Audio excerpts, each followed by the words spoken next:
Right. Bas, Nyakwamogi, wasedonjo kaendi kaka pile. Wachopo kaendi kendo kaka ineno no, wan gi jama ma serious gi nying mar Nikki Melo. Nikki Melo, this is one of the video producers that we have in this country, and is here. He said that, Mary, you always call yourself truth mate, and so there is something that is disturbing me somewhere, and I've been contacting different people, but they're not free to air it. Meanwhile, amedo paro ni maber kabisa ni ma iluongo ni the celebrity gossip kaka pile wakuodho ji to wakuodho mana jok madongo. Koro wasedonjo kaendi ne ng'ama osedonjo kanyo no endo, aneno ka ji osechako donjo kacha, kendo wadwa ni wagoni erokamano ahinya nimar isebiro mondo mi ibed kodwa kanyakla e budho mwachako ni endi. King'iyo bathe koni an gi guest mara, embe en celeb yore, koro wadwa kuodhe to wakuodho celebs mamoko. Ma emomiyo iluonge ni the celebrity gossip. Celebrity gossip obiro ni every Wednesday e Facebook kaendi, e YouTube kochacha endo wantie at Luo Trending Nation kata LTN, Luo Trending Nation kaka pile. Gisani ni endi wadwa winjo ni Nikki Melo, what really happened, because he had been working with Barikiwa Studio. He has worked with different musicians, Elisha Totowa Shule, Prince Inda. There are so many. He's going to list himself. Meanwhile, the person that is bringing you this program, as usual, I'm called Omari Nash. Omari Cheno Jamone Mbele. Chiene Mineno Mbele Emiyoko. Nikki. Yes. Ng'ama tali. Ungeba. Mokwongo kaw thuolo ni endi mondo imos jopiny. Aneno koluocho osedonjo kacho ni aya Katel kawuono wayudore live, osebedo ndalo mang'eny. Leo nimeku time mbaya sana. Mani iluongo ni Koluoch Evans. Thank you so much. All right. Koro Nikki Melo, kaw thuolo ni endi kuongi mos jogi. Okay. Amoso Okanyal namni eno yawre. Sani en Uriyo nade. Uriyo nade. Mana kaka Mario osewacho kanyo ni kawuono wadwa kuotho ka Nikki Melo. Yeah. Nikki Melo en ng'a? Ng'ene wakwongo wachako kanyo. Nikki Melo. Who is this Nikki Melo? Somebody will be asking. Omosh Wendo, karibu sana. Okay, Nikki Melo. Nyinge gama gaidi Nicholas Okelo Atiende. An wuod Seme kamoro ni Ngere. Mane e gweng' monyuola. Iwuod kuma ji kale ni. Ngere ji kale ahinya. Ngere, I mean Ngere High School. Bas. Koro mano ntiere mane tok dalawa kanyo. Alright. Ma in ipako mana kaka gino ni e tok dalau but okay, koro ane ni kal. Alright. Okay. Koro gisani ni endi isebedo kitimo ang'o e field ni? Okay, e field ni atimo cinematography. Cinematography. Yeah. Okay. Cinematography odil gi film. Anything to do with film. Yeah. Okay. Atimo script writing, atimo directing, atimo editing, kod shooting. Yeah. Okay, kikone ni donje field ni nang'o? Ere kaka isedonje? Onisi wachak wamoke koni ni Barikiwa mistreated Nikki Melo. Koro kae miwache pile iluongo ni the truth meter, LTN Luo Trending Nation kaka pile, and the CEO ema wuoyo ni. Koro okikone ni ere kaka idonje field mar iwacho ni cinematography. Cinematography. Aneno koro JP Ondisi wacho ni mano wuod Semewa. Puoch gi pako Marinash, aneno kan Mount Kenya. Okay. Koro ere kaka idonje cinematography? Okay, cinematography mokwongo kanachako, nachako 2018. 2018. To kanachako cinematography, nanga musician. Natimo urban music.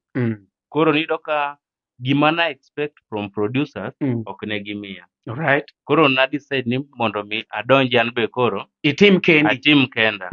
To katimo kar mpango na to atim ne jomoko be mayuak kaka na yuak. Alright. kore mana donjo gi cinematography. Nachako cinematography gi tutorials. Yeah. Okay. Oh, you are learning through online, huh? Online. Right.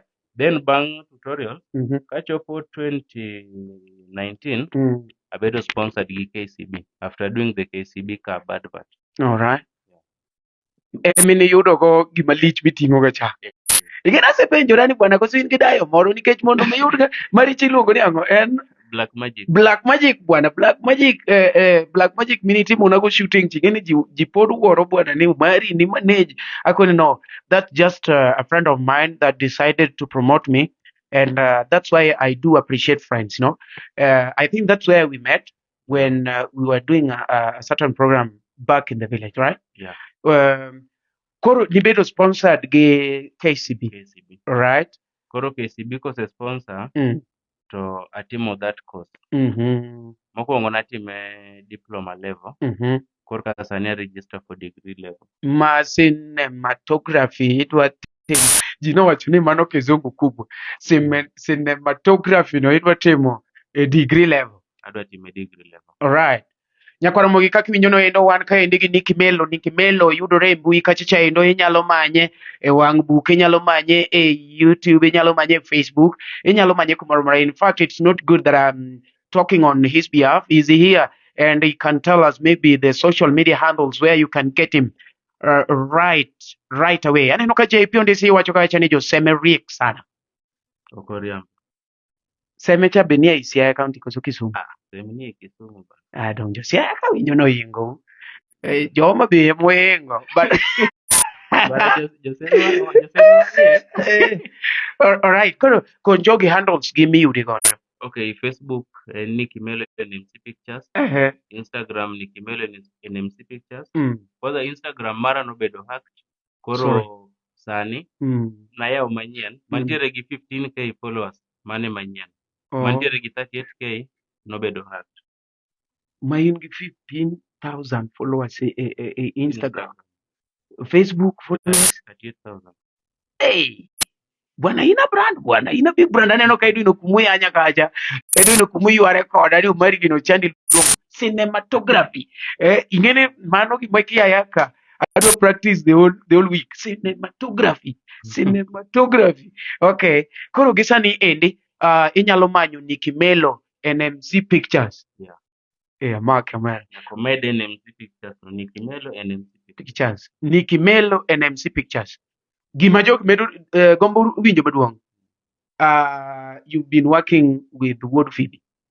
Okay, yeah. Barikiwa Studio. Yeah. Calvin's wacho ni Omari kikinyon Kisumo otamo manyi. Kizi wacho ni Omari asana wajoba. Mitbada tari. Isebedo kitiyo gi Wood Phoebe. And when we talk of Wood Phoebe, we refer to Barikiwa Studio. And it's like you are having a certain cry or a certain complaint about Barikiwa Studio. Koro kanyi machuo gombo winjo. Ere kaka idhi donjo Barikiwa Studio. Isetimo cinematography, NMC Pictures. Isebedo sponsored gi KCB, isetimo diploma, koro in Japicha. How did you come to meet Wood Phoebe and the entire Barikiwa Studio? Okay, back in 2019, ne anawuon na DM ga Wood Phoebe. Kawanyalo work pamoja nikech by that time naneno angla on another level. Another different level. Koro ni bwana ni ose push. Oh, I remember where you said that you started with urban music, right? Yeah. Koro naneno angla music e level moro mopogre ma seche moko gin gi wuon ok ne gine. Kore ma kana ng'iyo takoni bwana mose struggle gi this sound. Any sound wokuom producer. To Wood Phoebe mano biro gi this sound. Koro nakoni kanyalo meet that guy. We try to work on something. Ne wanyalo at least tero this music on another level. We want to Angla to be a genre. Yeah. Kiko bere ni to Angla en music mar jogo. Oda no beda genre. Makini inyalo ne Angla kantere Afrima Awards. Magata ja Nigeria nyalo wacho ni bwana adwa timo Angla. Adwa timo Angla. Koro winjo mani kuche kuche kuche oh, kuche sajawa yuak. Okay. Koro ne adie mod Phoebe, but ok no respond. Iwacho ga ni ati God's time is the best. God's time is the best. Yeah. Koro ka ok no respond, adhi mbele gi timo urban music. Ma loso brand urban music. Yeah, actually I can see you have you have followers here. Yeah. Koro bang loso brand urban music to bwana no ng'at ma no introduce wa kode ne koro ne nitie kachako wasi gi Elisha gini woda jigo gini.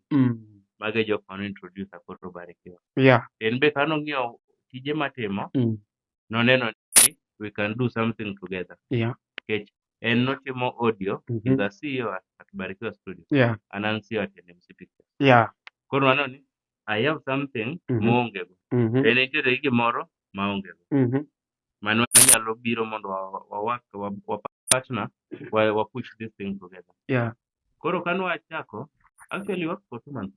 So waedo ko Okanyal yalo waka. Only 2 months. Only 2 months. 60 days. 60 days. You go to 60 days kain Barikiwa Studio. 60 days.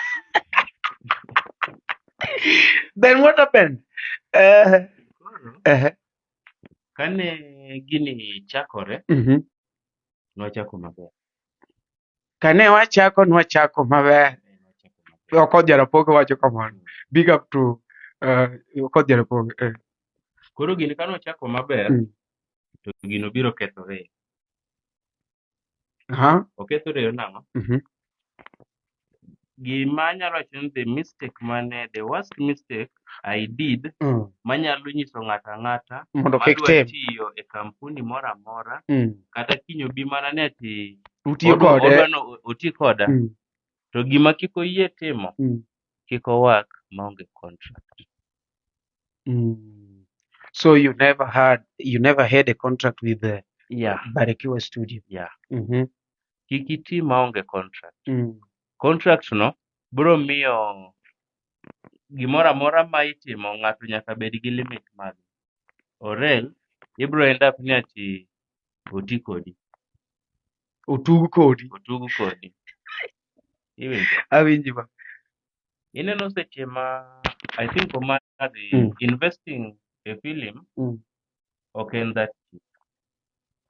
It's expensive. Inexpensive. In fact, lights na camera. This thing took me several mondo mi kura abed gi ilu mene black magic. An mondo mi ayud yellow magic makoro wetiyo godo.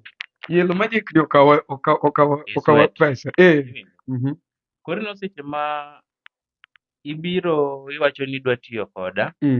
Kuong ing'e ni bwana ng'at madwa tiyo go ni ang'o mo provide on the table to ang'o gang'o modwa timo manyalo miyo mondo mi wawinj wati kode. Yeah. Seche ma iwuok idhi invest more than $1 million kamoro to kiyudo ne faida mare instead mondo i grow timedo lwar. Mano business mok inyal timo. En biashara mok inyal timo total. Yeah. Koro is either mondo mi withdraw. Koro what really happened nineno ka itiyo on the negative side, it was not gaining you anymore. Actually, because that period is very short. Actually, Kelly chogo jarawila karibu sana. Aneno Zach Mera moso wakachichaendo wan kaende gi Jared Ugeng. Thank you so much for those people who are there. Actually, that 60 days. Enjo kiwache ni 60 days. 60 days. Roughly. Do bed 90 days. Da wuotho gi tienda nono.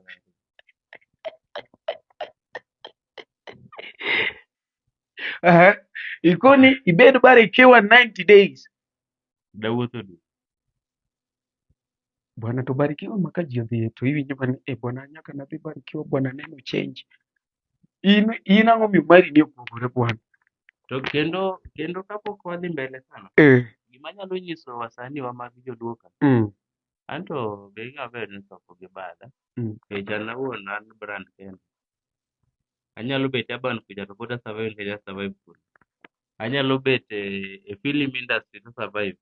Kejasega bedo ka survive. No, But director miyo gich. nitiere gimoro kama ka gikete mind gi ni ka ok awak gi ng'ani to ok anyal dhi kamoro. Gibede close kama. What travel in and out. Yeah. Exposure. Mar country. Exposure. Ineno kila ng'ato mowinjo ohangla, kiketo ne wende licha owinjo, tiketo ne wend dindo owinjo, tiketo ne wend magini owinjo, ng'ato penji ni to bana thumni en achiel. Mano ng'ama koro kwiny dholuo, ng'ama okwiny dholuo. Open thumni en achiel hapana, koro japo explain ni ma Elisha toto, ma Sinda, ma ng'ani. Manyiso ni yande sound en sound adi? Sound achiel. To gini biro nang'o? Nikech gidhi gipong'o producer achiel. Ineno seche ma wiko jakabundo biro gi touch ne. Ogo wangla. Lakini en gi touch mare. Seche ma sauti rumbo biro gi touch ne. Ogo wangla lakini en gang'o? En gi touch. Ni mano wuod sembe udwa duoke dala yawo. Mano Japicha ndese nyar sagwe be moswa kacha. Koro iwacho ni sama producers gi okelo touch tiyudo ka nitie touch mopogore. Wawacho ni nitie touch mopogore. To seche ma idwa bet e touch achiel, iyudo ka kick gi snare gi roll obedo programmed kacha. In kidhiga irucho mana kiska. Ichako igo mana wa ewiye kacha. Irucho mana thum kacha ki yaani kijo pruja tige ni wacha wucho. Mano ni kimelo. Koro gima temo wacho ni artist wadhi e different touch. Ineno ng'ato kaka Diamond. King'iyo work plan mar Diamond. Diamond kichako mosido kano chako tich gi jomo kaka Bob Junior gini. Clever touch. Otiyo gi producers mang'eny. Kata bang' Wasafi bedo brand, ma Wasafi noyawo audio, Wasafi noduogo loro audio. Nang'o? Nodwa no owak gi different producers mondo oyud different touch. Omiyo bwana no pod en bwana no nyaka sani. Ok onyal rumo. Yaani odwa ni kama fans dwa ol gi touch ni dwa olo gi kama to ochako manyo kaka oyudo gimoro kendo mokip go fans ge going ineno. To mano e gima sani be Inda chwado go maboys wagi. Inda golo thum Barikiwa. Ibro do ka Inda koro odonjo e Urban Music kata e collab to koro ogol Barikiwa. Ndiye producer moro. Awinji. Joma kia bro wacho ni ati $, lakini that boy is going far. To kotiyo gi game plan no. Ka jogi pod ok dwa tiyo gi that game plan, ok ginene sani. Jagoro moge kaka winjo noendo ma iluongo ni celebrity gossip, wan wakuotho kaendi to wakuotho matek. Aneno ka Kelly Chogo wacho ni adonjo kendo awinjo twak maber. Kasto JP Ondesi be wacho kaendo ni chonjo. Mowinji maler kabisa. Kasto aneno ka Saron Sagwe be odonjo kaendo, nyathi maler all the way from abroad. Owinjo wan wadwa ni kaka wan kani endi wadwa ni wachenjo industry, wakete maber, and anything that is happening both bad and right, we speak it here. And that's why I'm called the truth maker. I don't have anything bad against anyone, but we just want to make it right. You get it? So if there is something wrong, there is something bad somewhere, it is good to discuss it out, because these things, as much as maybe people are afraid to talk about them, we know very well that they exist. And at a given point, they might explode. So it is better when we speak about them when it is still early, so that we see where we have loopholes, we have the maybe the challenging situations, and eradicate them completely and deadly from the word go. That's why when the guy approached me and said that, I have some squabbles with Barikiwa Studio, I said it's better if we discuss about it, and I don't want anybody that will take a negative information after this. You say, oh, I'm getting what Omari is putting it this way. I don't know what is that. No, I don't want that. And those people that are there, please, when you are watching, take it positively about me. I don't have anything against anyone. I'm just here to hear his part. And if there is anybody with a different point, you can as well call me and we share it out, Yeah, that's why we have this platform. Edwin Okumure Vice Border, thank you so much. Kiki Mwaka, Kiki mi wakale, okay? Kizungu donyo, no problem. Now, Koro, gima nakelo go gini en ni, kane adonjo Barikiwa, ing'eni I have a number of videos, ahero support talent. Yeah. Being that film en investment mara, but ahero support talent. Kwanza jathum matimo maber, a support. I have a number of videos matimo nono moko chula. Huh? I have a number of videos matimo nono moko chula. Mitimo Barikiwa.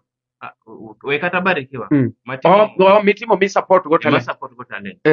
Anto mara chaki kien Clio. Mario kain. Oh, ingene anya kulia tikaka mane.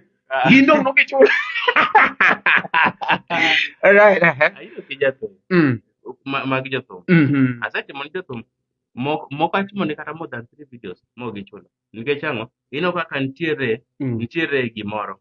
Lakini okonyal make ino ka ng'ata adier en gi talent lakini lwete ni nono. Ofuko puot. Makati diye.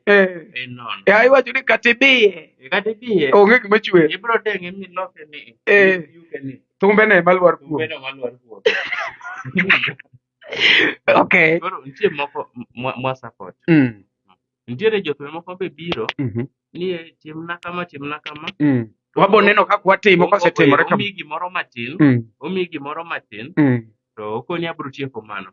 Titimo ne tich bwana kiridis nago abro yudo ni gimoro ka chieng' makama. After all mago kakwana kan gimoro jelwete makwana. Mago to miya tikoni mani miya. Mano to jo angla mang'eny nigo nitie kata jok moko ka chieng' mona bine gi live na joggi. Mose approach mang'eny mari tim na interview itimo ne abo neno ka lo sane tan mana pesa cha timo lakini ka chonjo ka chopo tado kaka timo. Kisetimo ne koro be okochune. Chieng' mana duogo ka timuru mana tuo koda kamano. Nitie to kipenje go pino kuom ji to duogo text bang'e ni Omari ang'amo luoro ji lakini okiwena mana an koponi in gi gopo I'll not consider where you are. Abiro koni ne bwana be kik ingera gi wach pesa bokoni be kayudo kiwacho wach pesa koni bwana ng'ani wuondu ng'ani ok chudi. Sorry ne joma sechwanyo but luoruru business mag ji. Abiro njawi chieng' moro an ka in gi pesa na. Alafu kendo nitiere joangla moko ok joangla jothum gibiro ni ande ni bwana timna video kitimona video ni bro wuotho ji mang'eny bong'eya an ok adwa nong'eya naseloso nyingi nikech iyudo ka ng'at mabiro ni mondo ong'eyi no joangla moro no approach aga kamano nyara lego dala kang'iyo joangla no en ng'at ma itimone video ni mondo ong'eyi to mokwongo en gi around 50,000 likes e Facebook mage jomong'eyi mabiro ka jomong'eyi go gin jok moko mong'eyi ka be bafollow go. Nitiere gimoro mijalo biro ni bwana an tada ni timna video aonge gimoro. Promoter. Winjore to ok ni timna video mondo ong'eyi. Ung'eya aonge pesa. Kaka nadhi Barikiwa. Ging'eya aonge pesa. Ibab gi joma dongo ibab ginda Elisha mtoto wa shule. In fact wasani Elisha gol kanyo bwana. Elisha ng'ama badi. Elisha. Kantiere koro wajis jadier. Wasani go bet go. Baba wachi adier. Kantiere msani monego beri jogi omiye support. Odhi kamoro. Elisha mtoto wa shule. Paro kanyasoba. Elisha mtoto wa shule. Gi bwana moro kanis kivoja na. Ka jogi nyalo miyo boys go support.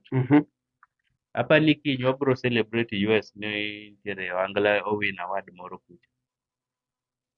My future artist mineno ka nige brighter future and Steve Ojanam Elisha mtoto wa shule. Kiko moko gichukia lakini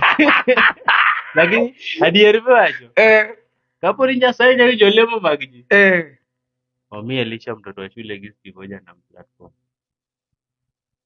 Java to winjo Java to winjo but awinjo kondise wacho ni bwana miwa point charge. Ji dwa point mabarikiwa. Gidwa point cha. Awinjo kode sasa waje bwana miwa point cha. Doge mwabi point robelo bi. Point mi kelo. Point mi. Koro point. En kama.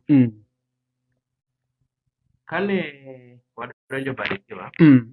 Video mokwongo timo Barikiwa en video mar Lelo Wuod Mary.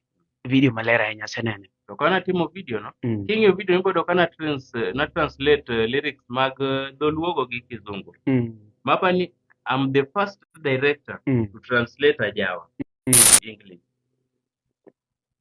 To kana a translate video no ni, king'iyo lelo videos ge kata mag 2 years ago, negigo 200 views, 100 views. To kana timo research e ground ang'eyo ni dhano hero sound mar Wangla. But ogielewa ni gini wachamo. To nakoni okaburo translate gini gi Kiswahili, kech nitiere jomoko be mantiere international ma follow up thumbe wage to giwinji. Namwata translate thumno gi Kizungu.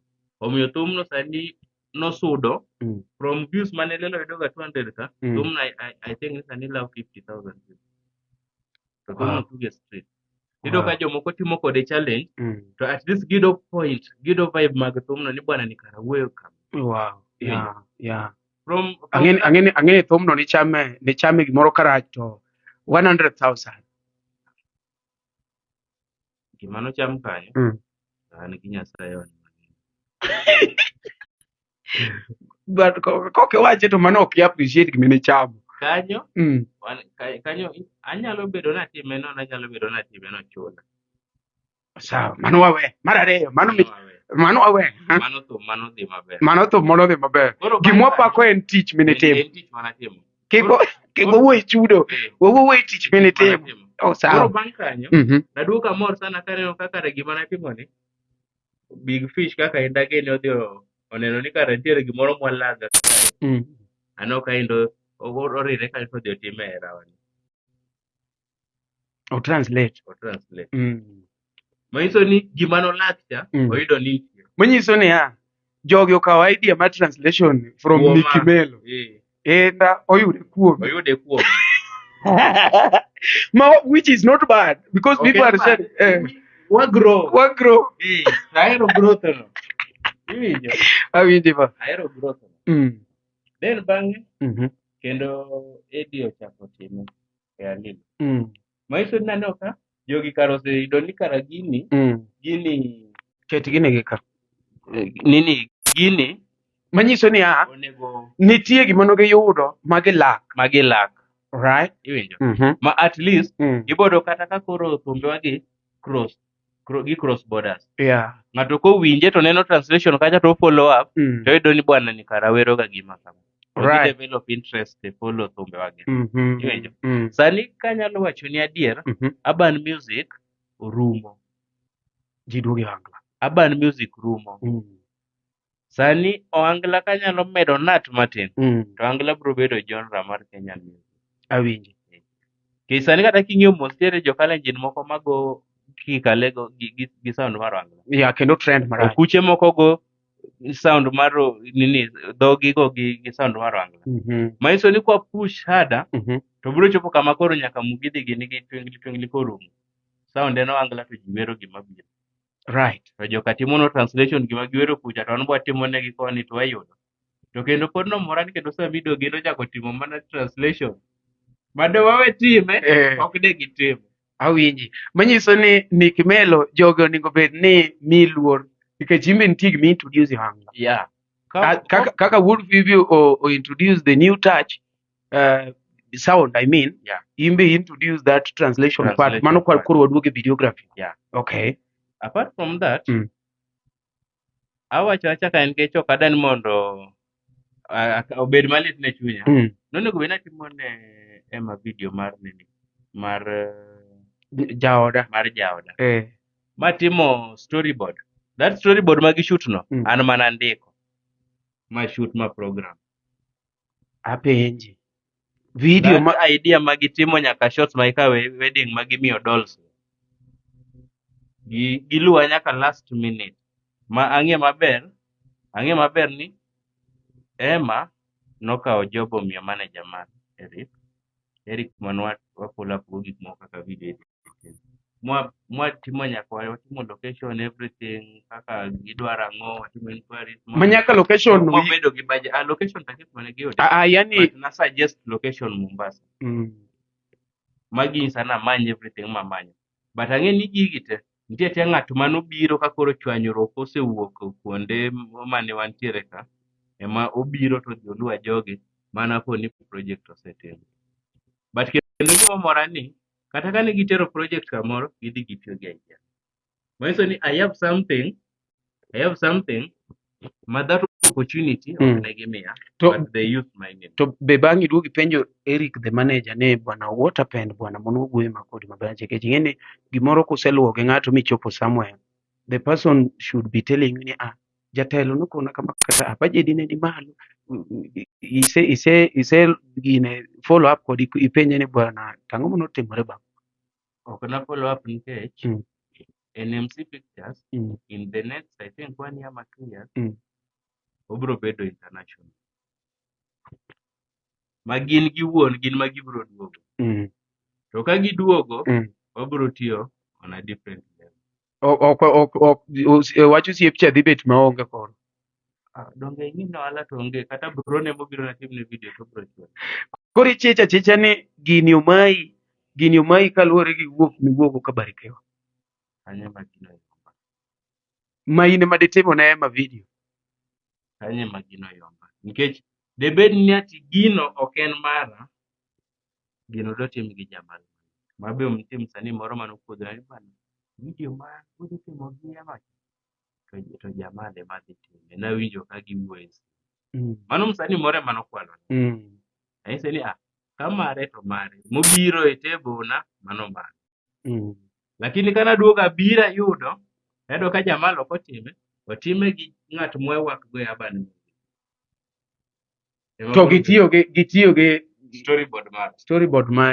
storyboard no pingeni koro akwalo koro next time ang'eya koni bwana dak imiya storyboard mano tieni kaka video dhi dwar ni shot mage midhi kawo yani storyboard ema control ing'iyo ni asekawo shot ni asekawo ma ka onego bed ni watimo kama by the time mitieko storyboard ema ing'iyo go ni ati story na mara anen kama onego bed nakawo shot ni onego bed nakete koro kitimo editing kitiyo kod editing.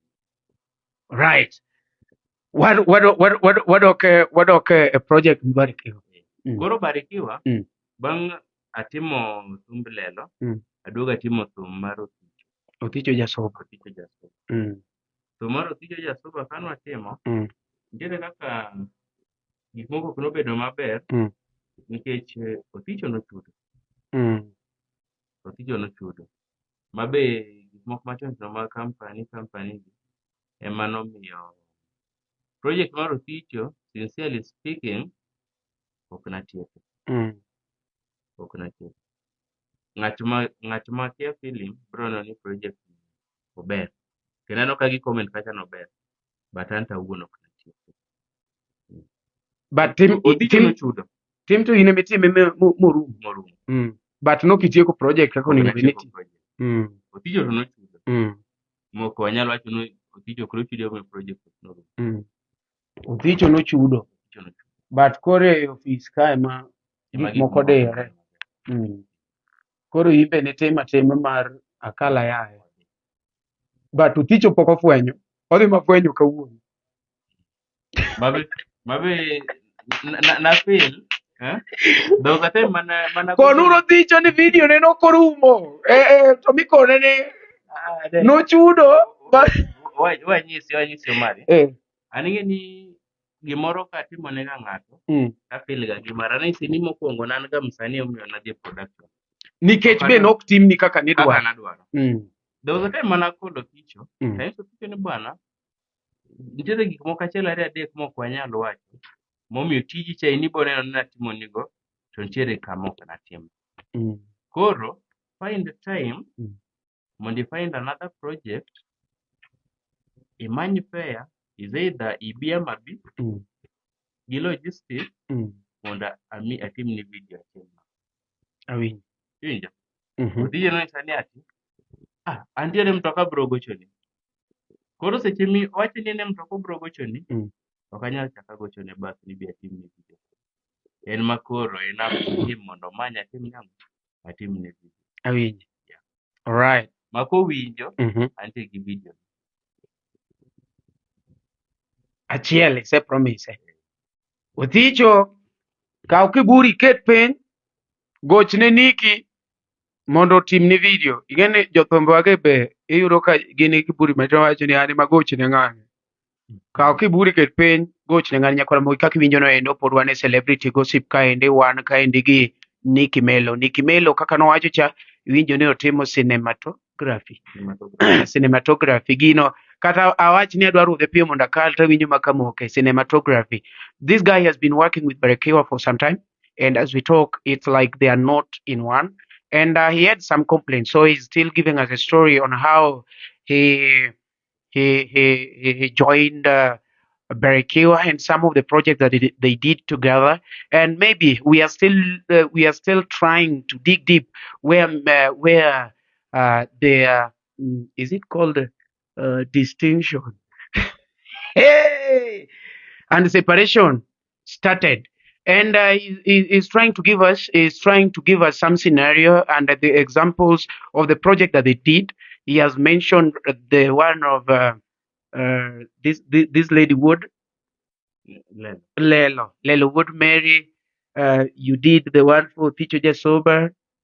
Yeah. So we are still proceeding. When you're there, please keep on sharing and keep on supporting Luo Trending Nation LTN. If you have not subscribed, please subscribe so that if there is something wrong and if there is something good, you need to be notified. And ka inoko kanyo to maybe in gi complain moro, many LTN, Luo Trending Nation. Wabiro biro. Both positive and negative. Kik imanya manya sama weche richo. Sama weche ber kaka kido.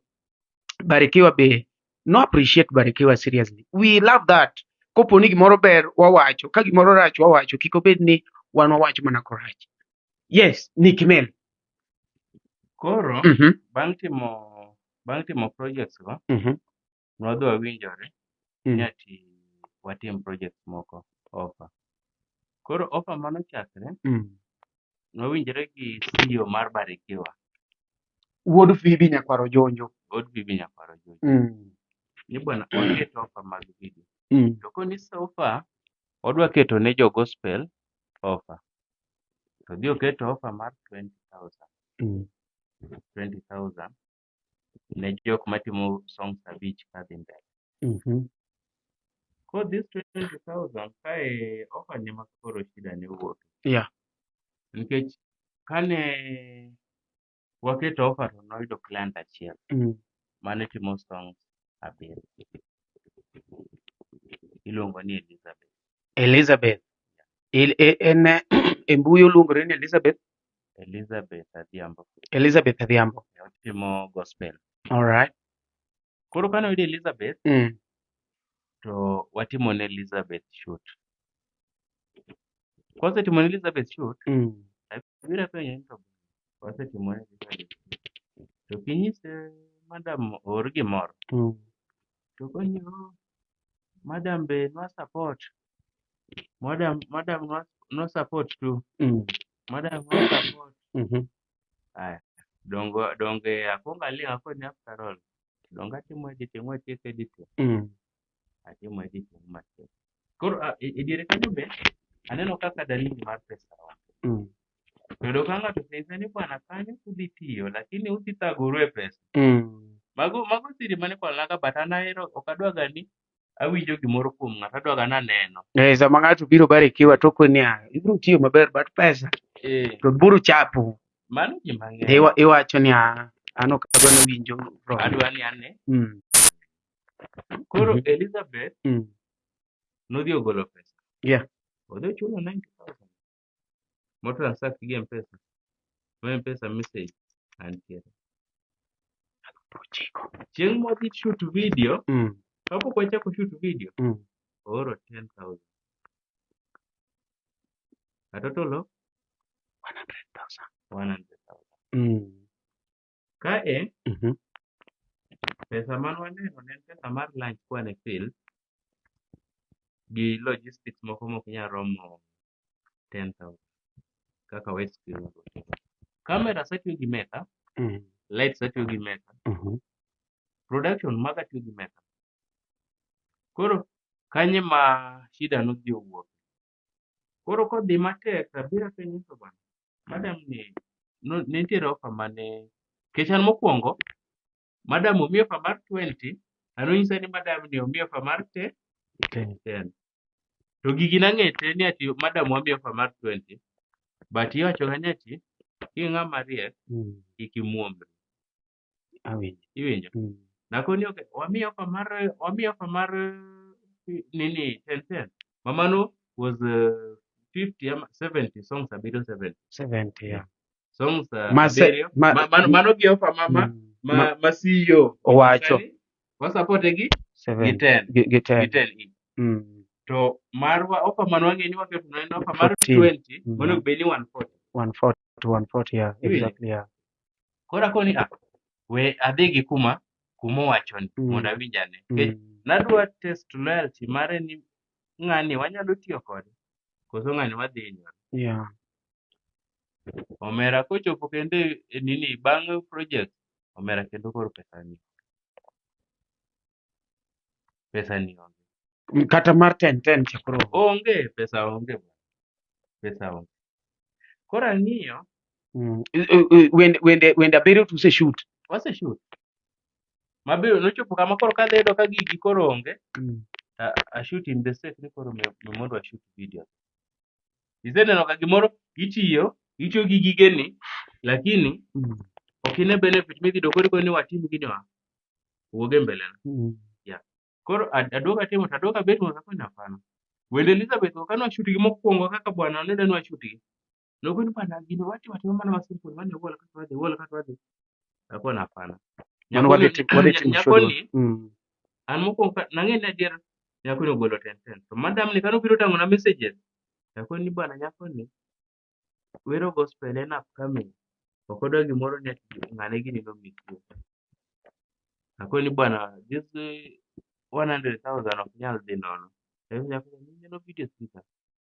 Na shoot gi according to budget manomiyo lakini aneno budget ni. Wadoge field wa shoot video. Mana reshoot wende nyakono te. Itimo koro gi budget mogolo. Hizo nyako ni videos ma shoot ni. To ok wath pesa migolo. Koro ibro chunge logistics. Kata ka logistics onge, to wamany kuonde moko manyalo bedo maber to washoot video gi kendo. Nyako ni anto sani to koro aonge pesa. Pesa nasemiyo ute.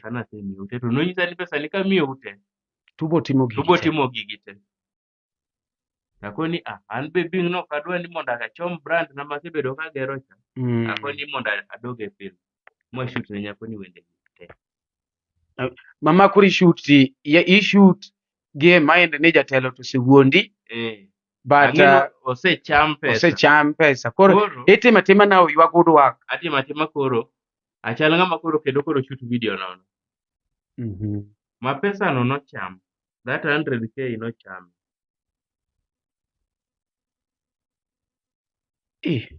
100k no nocham. Seche ma pesa ni chamo.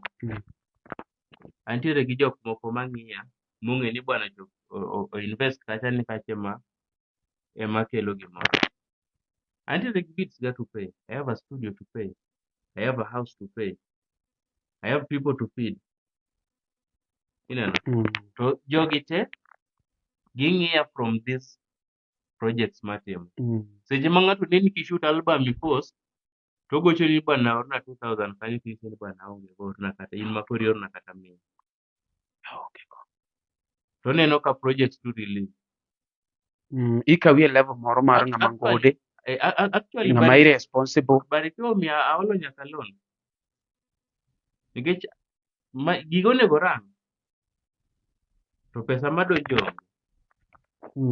Adhi an extent ma aolo nyaka loan. Sorry. Yeah. Koro mago te naweyo ni ati mago challenges mag life ma ikalo ing'eyo jok ma itiyogo. mago yawo wiyi mondo ing'e jok mitiyogo to gi how you want to work with them ineno.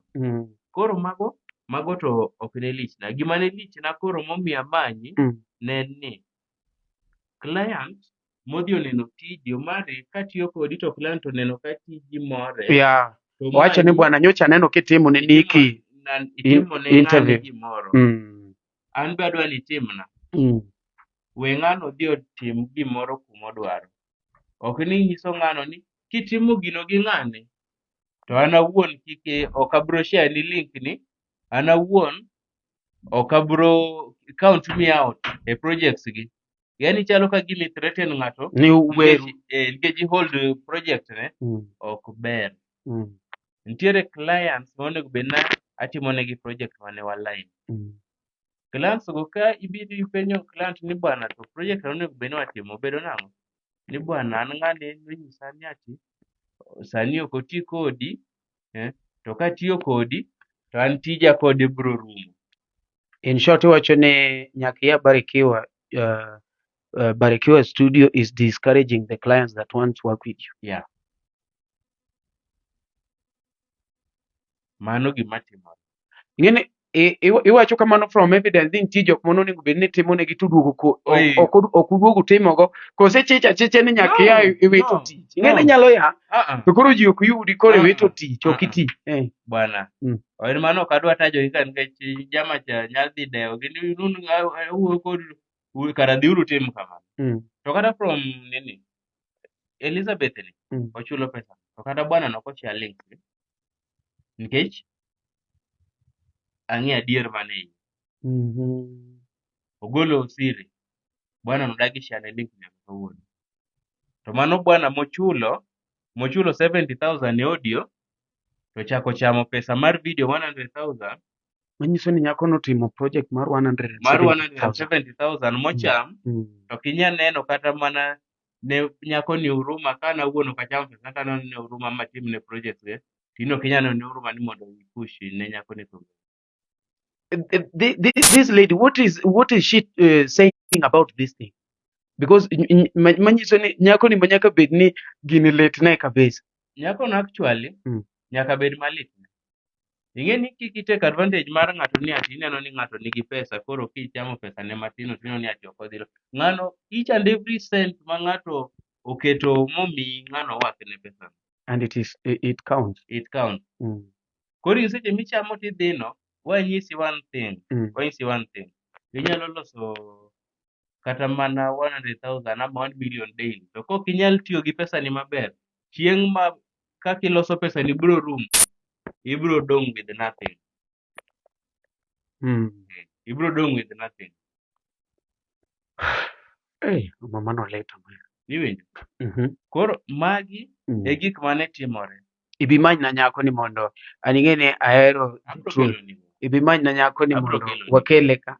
Embe owache ni en mono ocham pesa 100,000 70 to notiyo because 70 was for audio. Yeah. Audio no golne. Koro kumokelo problem en mana 100. Kata video no golne lakini video no cham gi ng'at moko tiyo.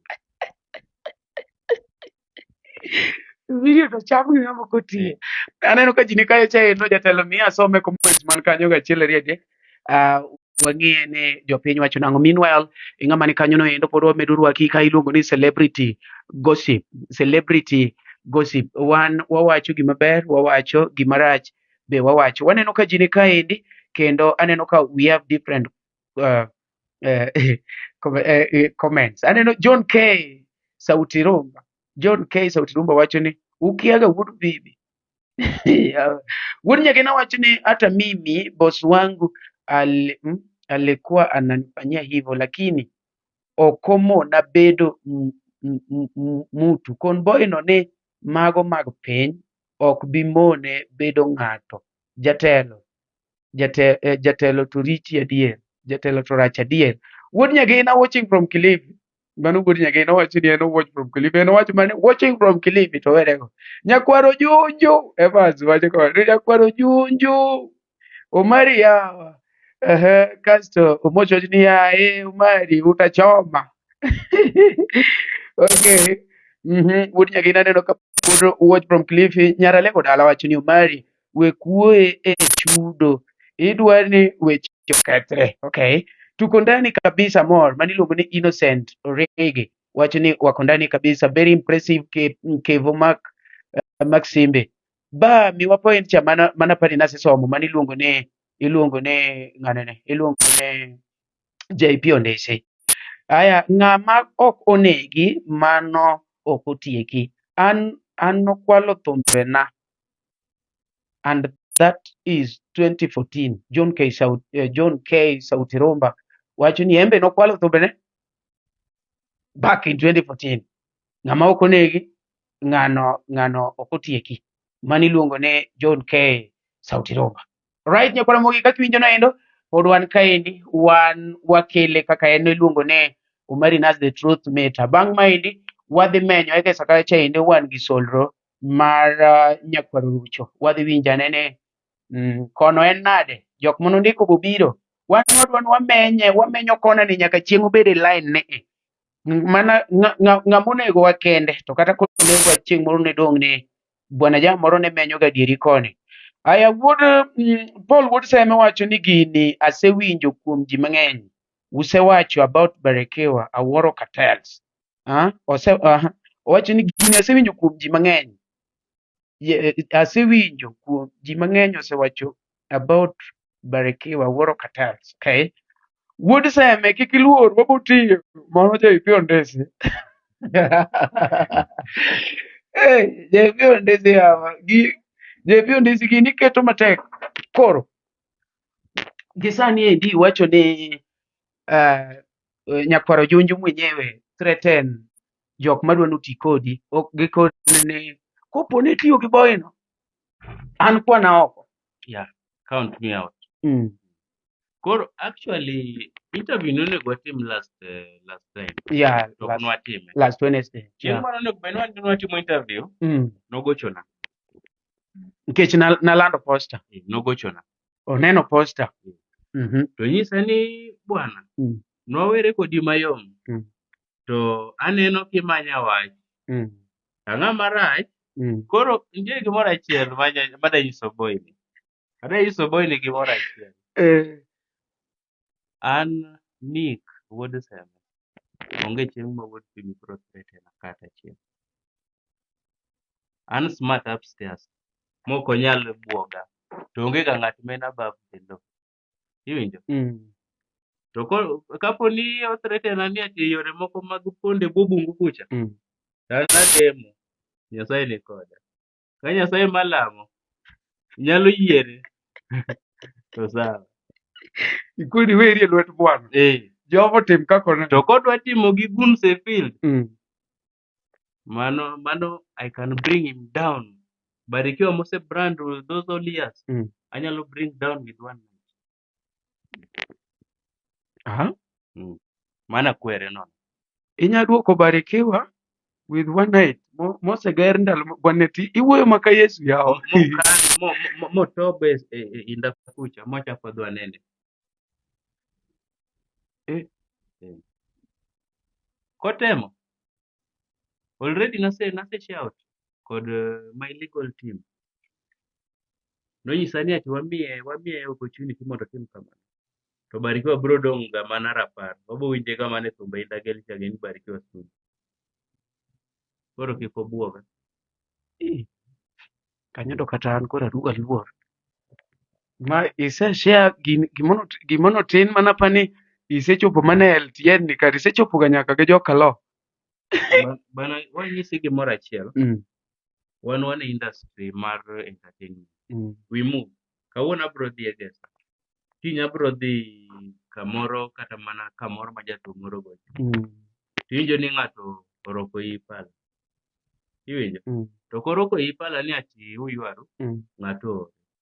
Koro immediately ma business ywaruok chakre, to i make sure ni ati that legal team miwakgo, nyaka inyisgi ni ati this and this. Timore ma koro ka ng'ato oroko i pala to ging'e ni en ng'ato. Ging'e kuminya chak tim go uchunguzi. Ging'e kuminya chak tim go uchunguzi. masani kopone kata ng'ato obaye baya kidi gi dandora kocha. Ing'e kuma kidi nyalo bedo. Antiere gi clue kuma kidi nyalo bedo noaye. Awinji ba. Koro gimana information ma ochopne ni kik otem threaten. Anyalo bring it down within one night. I bring it down. Mabed ni koro wagone solre ge sakucha mondo oyud bond mowuok. Mabe kanyono ne maber to kata bond ok dowuok. Mano iwacho ne ng'e samoro Awacho ne jatelo mano threaten. Wood Phoebe. Mowinji gino. Mok ni ati an eminego kata koda mba. No, owinji. No threaten. But he no threaten to na wuoyo na ling. Na record that message. Message no be recording. Bana. And each and everything matimoga gi evidence. Ano katimoga gik moko ne ati awinji. Miwinjo kako koni umeran. Immediately mano go ni alo. Takoni bwana ni sani oseneno post ni wadhi timo interview. The next thing mana timo ne recording button. To wuoyo to tieko ni takao ta save. Takete Google kucha. Ondijo be yaw simu bedo locked. Bi yaw mondo nikech aneno ka nitiere. Koro an nanyise ga mokwongo. Ni ati bwana. E ground ka. Iwak gi ji mopogore opogore. To ng'e ng'at miwak go ni ng'ani onyalo timo ang'o to ang'o mok onyal timo. Exactly. Koro kik oling' ni ati seche midhi wak kode. Yani gimoro wuondo ga ji ni ati kisebedo celeb tiling' ni ati ing'ama onyalo sana. Nitiere jomok celeb lakini they are smart upstairs. Celeb en mani nyinge maduong'. Dhano eri gi gimitimo. To dhano moeri gimitimo gogo. Be inyalo jogo gi gimitimo. Inyalo jogo ng'ato gi gimitimo to ng'ato nyalo eri gimitimo. Iwinjo? Koro kik take advantage ni ati jok matimo negi gini gin upcoming onge ng'ama ong'egi. Upcoming guest ng'ato chiewo ga kawuono to ogolo thum ni to kiny ipo mana ni thum omuoch. To inesta. Awinji. Iwinjo? To kani timo ne marach, obiro wacho ni bwana ng'ane cha notimo na marach. Take example of Tud Thomas. Dong ne nga producer ma Diamond. Dong ne motimo tume kaka Tampata Wapi, tume mo kaka tume most of songs mag Diamond wuogo. But no mistreat Diamond then kanyo. Sani Tud Thomas, ining'e Tud Thomas? Okay. Yeah. In fact, Diamond ting'e. Diamond mano ng'ama badi na bwana. To king'yo producers mowak gi boy no maber appreciate giga. Gite gin malo. Lakini mano nyanyasa. Kata anakia. Katini. Omiyo ng'ato kik ling' vijende wuok piny. Upcoming biro. Vijende wuok piny. Both producers and artists. Kawuono bro bedo tan mara ni touch na joero. To kiny nitiere ng'ato mi vijende opportunity nikech ok ibro bet kanyo imitie. Kanyo retire. Nutiyo na gi wad moro ni ati mokwongo anyiewo computers kae edit go video. Computers e karo nega kao gi amigi kata mana atrain wuoda mondo obi oti kodgi ka. Ting'e ni ande nitiere gimoro ma king'ama riek ti ing'eyo chon. Seche macho na nyiewo computers kae anyalo train wuoda. Maiso ni in ibiro kae iwito brand ni ibiro build ne wuode ma somo cha brand. Kana donjo Barikiwa noisa ni bwana inyalo keto video nyingi kata ni directed by Nick Melo tiketo na kacha production Barikiwa studio. Mawasa ni mang'eny no complain. Ni ang'o miyo okiketnwa brand niketnwa Barikiwa studio. To Barikiwa tutimo nodi. But anakuja ni aka koro wajengana. Bora ni nyingo dhi kacha Nick Melo taketo Barikiwa studio kane los. Karan nagero ne ng'ato brand. Brand na aweyo chien. Awinji. Katimo project mar wangle brand na to complain. Manyiso ni in short ineno ka gima en ema nodwa nogerre. Nodwa nogerre to piny nyathi. Ogerre to piny nyathi. Awinjo. Aneno ka painkiller wacho kae chendo. Painkiller dhoge omoko, nyargi elel koko be wacho ni niko ndani sana, kendo awinjo nyowuoyo. Felanga be wacho kacha ni kare weche ng'eny oko kaendi. JP Ondesi to pod ni mana kodi kanyo. JP Ondesi tang'eyo, owacho kacha ni marimbe otamo wang' mogo lwari. Nyasagwe be ni kacha, Nyasagwe, thank you so much. Jefton wacho ni luoro pap diboro. Bene kanyo no endo. Okono ji kacha mondo ofollow. Koro, gisani endi, inyalo wacho ni you are not working with Barikiwa. You are not there completely. Kucho okantiere. To kawuono wuod Phoebe nyalo wacho ni bwana neno gima wacho cha 100 monogol cha nika wakawe kama kaw 50 kaw 50 bi wati kaka pen. What can you say about that? Wacho ni 100 mi Yuago no kech awinjo ka the main thing ni awinjo ka chui ka kabisa en 100,000. Okay, 100,000 omari. Ka ok inyal manage pesa matin mowuok kaka 100,000. Kidonje deal mar 1 million, 5 million. Like sani, antiere gi deal gi Showmans. Pole na koth nyaimbo, thank you for over 5 million. Koro deal ni. Kad na antiere Barikiwa, tabi assign deal ni. Tabira timo deal ni gi Barikiwa. Pesa no donjo Barikiwa. Remember, I use my own equipment, my own camera, lights, and everything. Tabi assign this deal. To deal no donjo account mar Barikiwa. Ipana brodo pesa no ka just mere 100,000 of kinyal yudo. 5 million ibro yudo. Ok so 5 million koro nyabet mang'eny. Koro kata ka ng'ato miyi million to kawa ang'wen yawa. Buda ko kinyal manage kata siling 5 ok kinyal manage siling 10 kata siling 20 komi. Seche ma pesa donjo ema nini be donjo mang'eny. Tij pesa be biro mang'eny. Yeah. Awinjo. Koro ok anyal dok Barikiwa. Kata giluonga mana koluonga deal ni bwana nitiere gi deal kae bi watim. Ayese ni ndik contract mondo mi assign. So you can only work under contract. Mondiki mobedo signed gi stamp and Mobedo signed gi stamp gi everything.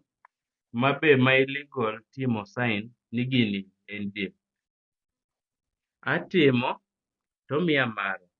Pay on delivery. No. Ipay 3/4 tatiyo. Ichulo deliver titieko modong'. Mabe kok itieko modong' no kata se deliver project pod anyalo kawo back. Nikimeli nawe manade yao. No.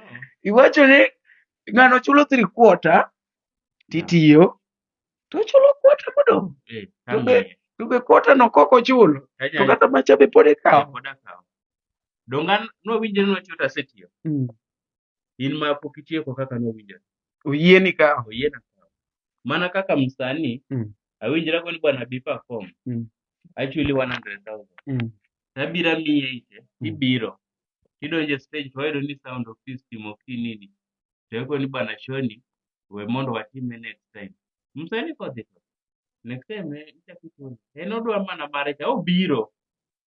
Ko iso stimo lal. In mi fail. En agreement en ni noningo bedo obiro. Ochopo. Ma pesa michule cha. Osetiyo godo expense. Osebiro. Ochopo kanyo. Koro mano onge gimoro ba dongo kitiyo koro duokna gimoro matin mondo machitigo e pesa. Mano. Osechopo. Awinjo. Koro magi gik mantiere. Brand en brand. Kok inyal manage pesa matin cha bana. Pesa mang'eny ok ibo manage. A message to Barikiwa. Koro adwa ni kaw thuolo ni iwuo gi Barikiwa giseng'e ni sani koro kiti kodgi ichak ichiwo room kanyo ne you can only work Gibarikiwa but under contract mobedo signed donge ok nanyalo ing'eni kata nanyalo work to chal mana ka gima kata gisa ni mondo awak for 1 year. No, I work on a single project. Ok na work ni ati adhi kacha ni koro ashoot video to Barikiwa studio ni Kimelo, no. Kacha dhi ni in Nicky Melo an Nicky Melo. NMC Pictures. Nicky Melo NMC Pictures is a registered company.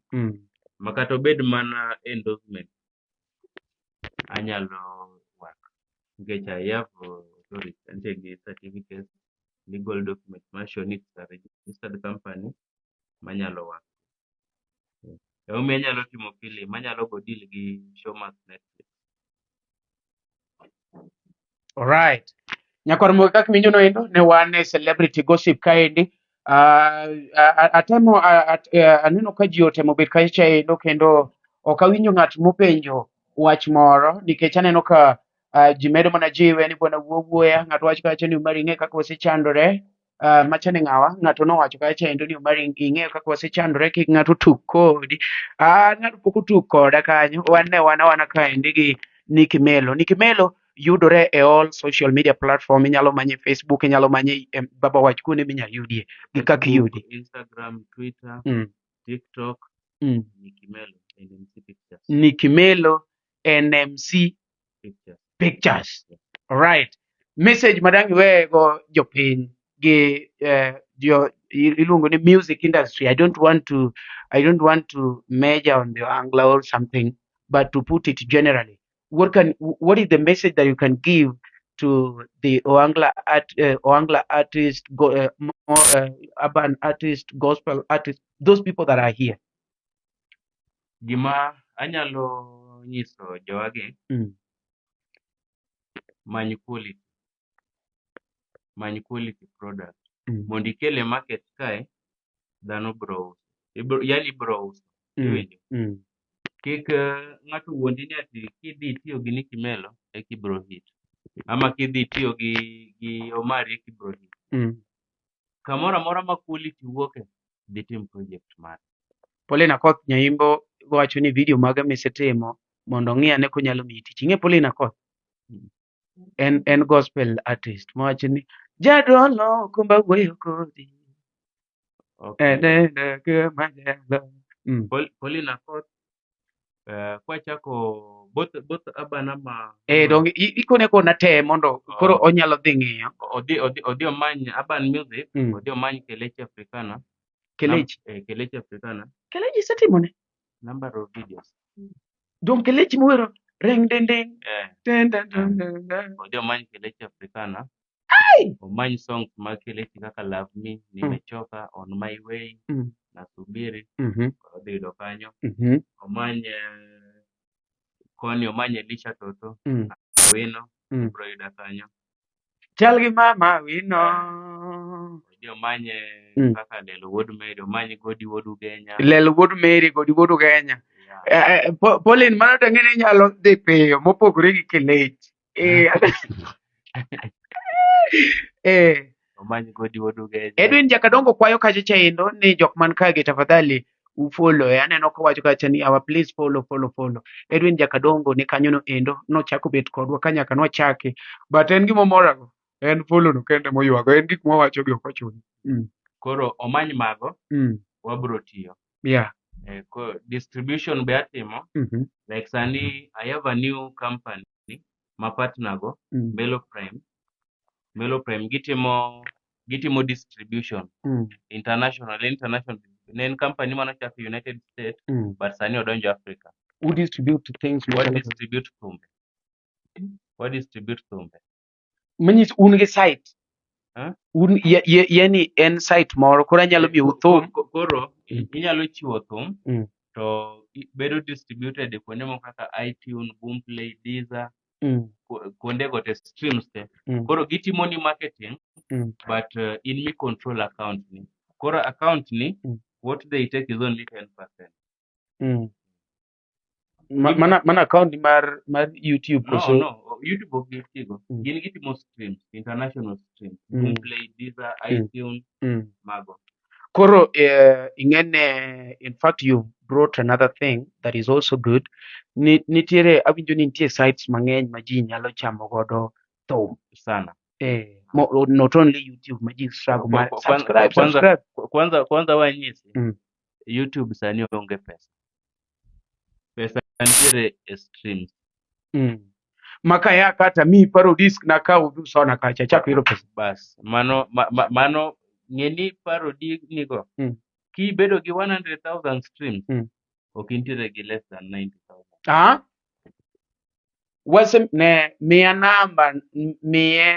namba amanye awuo kore konyalo konya. Boba mi chiw namba.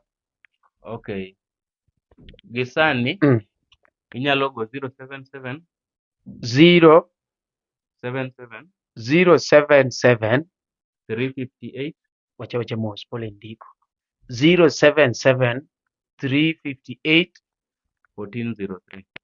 1403. Yeah. No namba 077 358 1403. 1403. Aneno ka jano sendike kanyo iluongo ni jano the governor, jano mami. Jano meru makata ng'eye becho maromo nade to kikombi mano mwandu babu. Unyalo follow jano kanyo no endo. Embe ti aneno ka en obedo partnered gi Luo Trending Nation. Thank you so much jano. Jesus sedonjo kacha endo. Aneno kondiko ni Otieno nimefollow. Koro ere kaka koro ji timo mondo oyudwe site ma ji nyalo chame pesa. Koro site no aoro ni link ti register. In iwuon mi register kendo kata ni nitiere sites mang'eny jok moko matimo distribution companies moko magibiro ga ni ati Paul Wuod Nyagembo osendiko namba ni kanyo 077 35 81 403. Mano namba ne jok moko sawa thanks sama nyiki wuok kanyo Sarah. Ne jok madwaro timo videography imanyo Nicky Melo. Ne ng'ama dwa nogo picha unlimited imanyo Nicky Melo. Ng'ama dwa timo live coverage live coverage idwa ni obed covered maber gi imanyo Nicky Melo. Ne ng'ama dwa ni thumbe ne ochak chamo not only on YouTube. Ok ochuno ni nyaka ibed gi YouTube.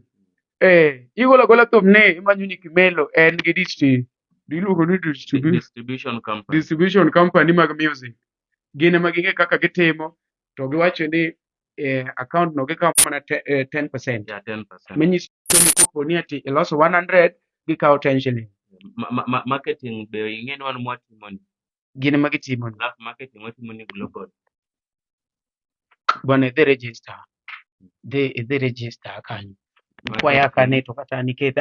Adwa ni koro ji ochak winjo nyaka ibum play. Kila mali. Adwa ni ji ochak winjo parodies kuondego te. Meanwhile, nitie wach moro midongo madang' wach ne jogi kapok otieko? Wach modong' en ni upgrade industry wa maraja. Ineno sani most of things kaka streams kod nini kod kowe YouTube kende jo ajapwa gionge streams.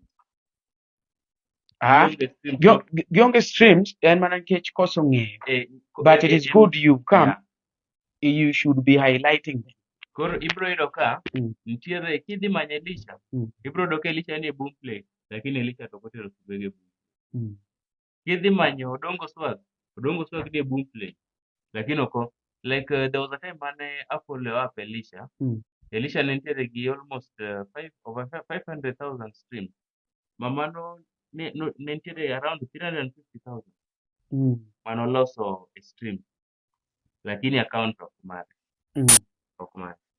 But being is a good friend of mine.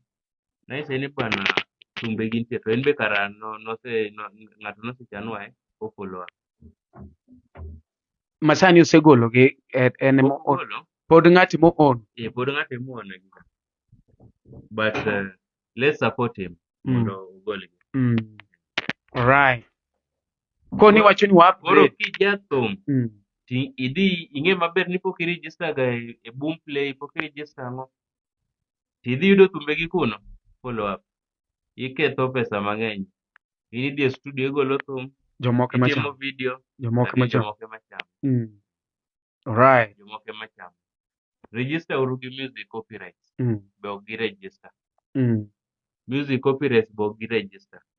Music copyright en important nikech seche ma jogo wuotho e clubs ka choko ushuru, giwuotho e mtoka ka gichoko ushuru, giwuotho e kuonde ma joma uso filim ka gichoko ushuru. Gidhi e TV station. TV station gichoko ushuru, Radio gichoko ushuru. Pesa The cybers hotel. Pesa go onego bed ni chulou. Lakini ping ni gikoso ng'eyo, giwacho ni jo music copyright ok register go gichamo ji, jogo ok cham ji. Kok i register gimi pesa na. Ng'abro mi pesa to register. Koro onego bed ni register gi music copyright. Register kodgi. Kanyo ma kata ka ng'ato eng'eni apango mondo aluongi e show moro mondo ikon jo angla gi kaka ginyalo gine nikech aneno ka gini wadhi divert makoro wachak gine moro. Koro miya date maber kaka Poli Nyaimbo wacho ni ng'ato okwalo thumbe ne odwaro kony. Koro onego bed ni walos date moro ibi abia mondo ichanwa jo angla gi, then iket Nicky Melo ma is accessible to these people so that we get help. Omari, be inyalo miye kijana moro opuonjna an wuod nyagina. Namba neno keto kanyo endo unyalo tudru kode at personal level. Yeah. Okay. Odwa ni puonjne ng'ato. Odwa ni puonjne ng'ato. Koro dong namba nini kanyo. Onyalo gina. Direct wacho nang'o? Koro Omari, gima nyalo wacho ni wabed joma ber wan producers. Wati gi ji maber. Wabro miyo project wagro. Wabro miyo tije wagro. Wati gi ji maber.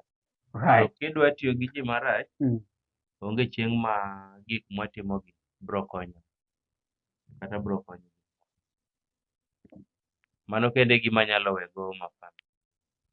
Erokamano nyaparo mogi ng'ama none kanyo no endo anto kendo wuod Fibino to kama jamba en osiepaga marach, en kata koyuda to miyaga lunch bwana, en ng'ama jama na serious. Abo manya ni apenje what happened kasto nyako cha be imanywa wabro miyi date celebrity gossip. Ng'ama no watch kodwa kanyo no endo wadwa ni wakaw thuolo ni waduk ni erokamano ng'ama kelo ni chenro ne pile iluonga ni Omari Chienwa jama na mbele chiene mineno mbele miyoko. Omari dhako ngudi nigi chaki kore kubni ariyo to pod ochwako sitirungi. Inyalo luonga ni Omari the truth meter, Omari the truth tank, Omari truth bank, Omari the waromuru egesa odhiambo masani endi wakonyuru nyakwaro rucho nyocho olalo mamagi apano olalo mamagi kanyo no endo wan gi jothumbe kacha te. Edwino kumo wacho ni boy no ber ba. Edwino kumo dong tim kamacha atieka kane to Edwino kumo miya transport moro mondo ageno. Idhi dok kaka nibiro gino miwa sode moro wamage. Ivon wacho ni Ivon Dhiambo watching. Thank you so much ng'ama nobedo kodwa nyaka wachaki wasupport uru LTN Luo Trending Nation mondo bed platform maduong' mwanyalo tiyo ge promotion, wanyalo tiyo godo ka ng'ato timo gima ber wapako, ka ng'ato timo gima rach wakwero nikech wadwa tero our Luo Nation to the next level. JP wacho ni nang'o Super MC, I'm so fine. Jato Jamima wacho ni keep the good work. Manyiso ni kore ka en lunch ji oduogo kech aneno ka kore ka en sadi kanyo cheka ni kanyo no endo wameduru support LTN Luo Trending Nation. Jok mwakonyorego kaendi inyalo manyo Jano the Governor ka in gi wach moro, inyalo manyo Matoro Bradopt kiyudo joge yuda. Anytime we are available. Thank you so much. Let's meet another time. Luo Trending Nation LTN.